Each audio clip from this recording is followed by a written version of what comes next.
నమస్తే, నా పేరు ప్రశాంతి. వై న్యూస్ కు స్వాగతం. The news sponsored by Vaira family restaurant, national highway, Tetagunta. నోరూరించే వంటకాలు, అసలైన మసాలా దమ్ముతో అదిరిపోయే నాన్ వెజ్ రుచులు మీకోసం. విచ్చేయండి Vaira family restaurant, national highway, Tetagunta, Tuni మండలం, కాకినాడ జిల్లా. జిల్లాలో పెట్రోల్ డీజిల్ సరఫరా పరిస్థితి మంగళవారం మధ్యాహ్నానికి సాధారణ స్థాయికి రానుందని, ఇందుకు ప్రజల సహకారం అవసరమని జిల్లా కలెక్టర్ ఎంఎన్ హరేంద్ర ప్రసాద్ తెలియజేశారు.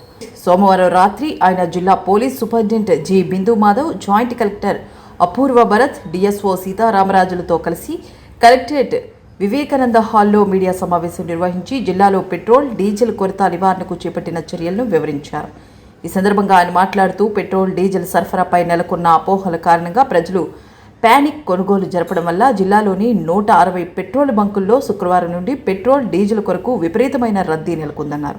అలాగే ఆయిల్ కంపెనీలు బల్క్ వినియోగదారులకు సరఫరా ధర పెంచడం కారణంగా బల్క్ వినియోగదారులు రిటైల్ అవుట్లెట్లో కొనుగోలు జరపడం కూడా ఇందుకు కారణమైందన్నారు. జిల్లాలో రోజుకు సగటున 400 కిలోలీటర్లు డీజిల్, 300 కిలోలీటర్లు జరిగే అమ్మకాలు గత 2 రోజుల్లో రద్దీ కారణంగా దాదాపు 50 నుండి 60% వరకు డిమాండ్ పెరిగిందన్నారు.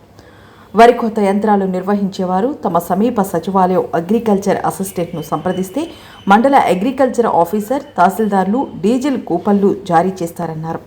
వరి కోత యంత్రాలకు కేన్లు, టిన్లలో కూడా సరఫరా చేసేందుకు అనుమతించామన్నారు. బంకుల్లో కొనుగోలు చేసిన ఇంధనాన్ని దాచిపెట్టడం, బయట ఎక్కువ ధరకు అమ్మడం వంటి వాటికి ఎవరైనా పాల్పడితే కఠిన చర్యలు తీసుకుంటామని స్పష్టం చేశారు.